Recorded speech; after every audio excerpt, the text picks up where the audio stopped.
Ce shiur est dédié pour l'élévation de l'âme de Moïse Moshe ben Emma Simcha de mémoire béni.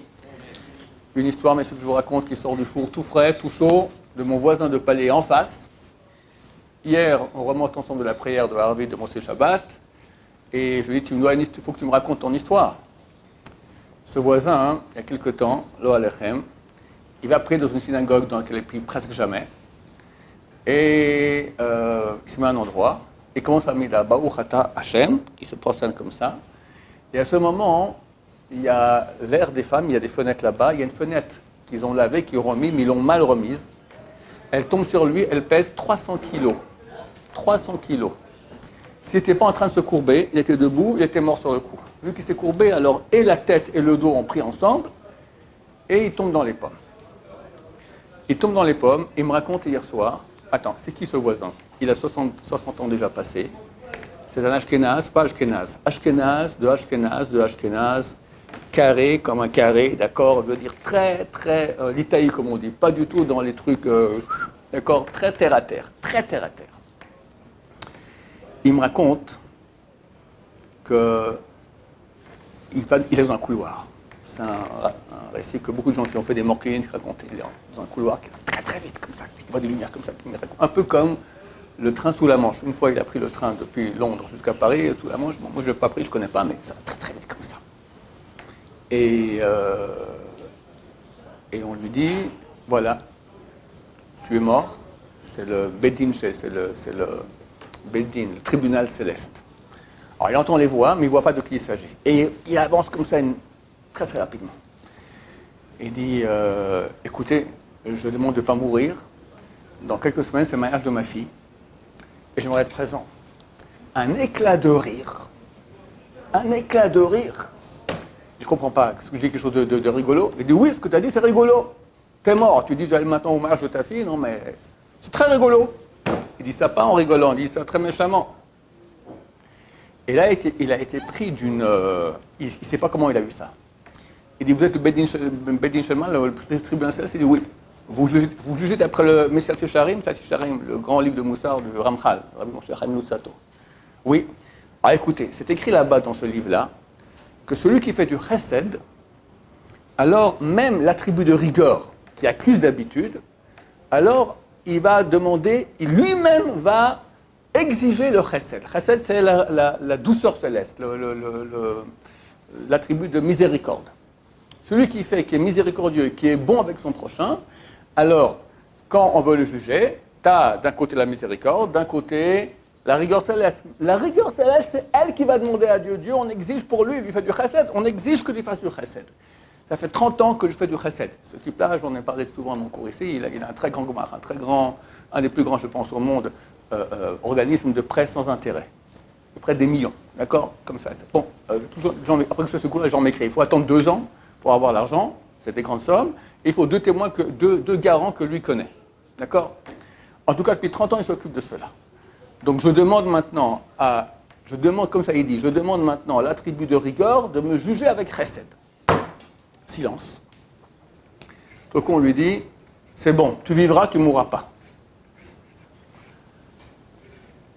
À ce moment, il se réveille, et il voit le type qui s'occupe, qui est en train de l'infirmier, qui est en train de s'occuper de lui. Et lui, il n'a pas compris qui il a cru que le type lui disait, maintenant, tu vivras, tu ne mourras pas. Alors, il lui dit, mais non, j'ai rien dit. Alors, non, le type lui dit comme ça, écoute, je suis en train de parler avec le Bedin Shema, là, avec le tribunal, et toi, tu me parles? Non, j'ai rien dit. Alors, il a compris que c'est le Bedin, et ils ont répété, tu vivras, tu ne mourras pas. Et là, il a commencé avec les douleurs terribles. Le pauvre, qu'est-ce qu'il a souffert? Terrible, terrible. Mais il vit Baruch Hashem, c'est mon voisin, il est bien. Et il m'a raconté encore que quand il traversait comme ça super rapide, il a vu 2 paquets de kaines. Kaines, ce sont les sortes de cannes qu'on met sur la souka. D'accord? Il y avait 2 paquets, chacun de 60. Parce qu'il venait de passer les 60 ans. C'est écrit dans la Gemara que celui qui a passé 60 ans, c'est bien de faire une petite fête. Parce qu'il y a 2 explications du karet. Une des explications, qu'est-ce que c'est que le karet? C'est mourir avant l'âge de 60 ans. Donc quelqu'un qui a vécu plus de 60 ans, c'est bien de faire une petite fête. La Gemara raconte qu'un des rabbins, il a fait ça. Abaye lui a dit, mais il y a une autre explication au karet. Non, mais déjà, d'après une explication, c'est bon, je suis déjà hors karet. Donc je fais une petite fête. Et il m'a dit, c'est le vidouille aussi. pendant toute la route comme ça, voilà, messieurs. C'est pas un illuminé, c'est pas un gaga, c'est un type très très très sérieux. Ça a pris du temps jusqu'à ce que il accepte de me raconter. C'est pas le genre à raconter ça. Ma femme m'a dit jamais te raconter un truc pareil. Comment j'ai su? Parce que c'est le beau-frère de mon gendre qui connaît, je ne savais pas qu'il le connaissait, et qui a raconté cette histoire-là. Un jour, il m'envoie, tiens, une très belle histoire. Il ne savait pas que c'était mon voisin. Et je ne crois pas que c'était lui. C'était tout correspondait. D'accord? Alors je lui ai dit, dis-moi, t'étais là, ma botte, tu m'as jamais raconté ça. Alors hier soir, il m'a raconté l'histoire. Dans l'ascenseur, on montait, d'accord, hop, il s'est arrêté, il m'a raconté le truc. Voilà, monsieur, il y a une réalité. On ne sait pas, quand on quitte ce monde-là, ça peut arriver à chaque seconde, et après, c'est trop tard. Il faut se réveiller maintenant, faire tchouva. Le vidou qu'il a fait dans le train, c'est déjà trop tard. Le vidou qu'on doit faire avant de mourir, pas une fois que tu es mort. Il a eu un mérite terrible grâce auquel on lui a redonné la vie. Il y a des mérites. Il y a des mérites. Et il y a des démérites. Tout est calculé. Et on vit ici comme ça, tout va très bien du genre, bon, ça arrivera peut-être, qui sait, c'est même pas certain.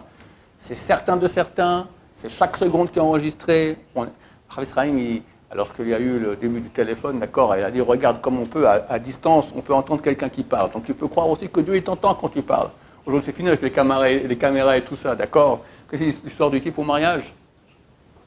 Terrible, je l'ai raconté il y a bien longtemps. C'est une histoire qui s'est passée en Israël. Baruch Hashem, deux familles se marient, le fils avec la fille, d'accord, de deux familles.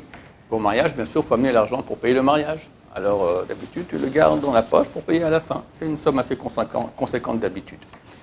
Et pendant les danses, à un moment, un des papas, il enlève sa veste, la pose de côté, et il se met, il fait chaud comme ça, il danse. Après, il la remet, etc. À la fin du mariage, il met sa main dans la poche, plus d'argent. Plus d'argent. On l'a dévalisé. Les caméras. On va voir les caméras, et on regarde maintenant, on voit qu'effectivement, il enlève le truc. Qui vient mettre la main dans la poche? Le papa de l'autre côté, d'accord? L'archouma de l'archouma. Messieurs, on est filmé, on voit tout est inscrit, on te remontrera. Tu ne seras pas tout seul avec le bon Dieu. Tout le monde va regarder, tout le monde va le regarder. Tout le monde est là-bas, qu'est-ce que tu crois? Dans Olam Haba, on voit tout. C'est pas que tu faire en flamme de la chambre. Hein? Toi aussi, tu regardes les autres, c'est vrai, mais on te verra toi aussi. Et alors, tu crois parce que tu regardes les autres, alors c'est moins grave pour toi? C'est marrant.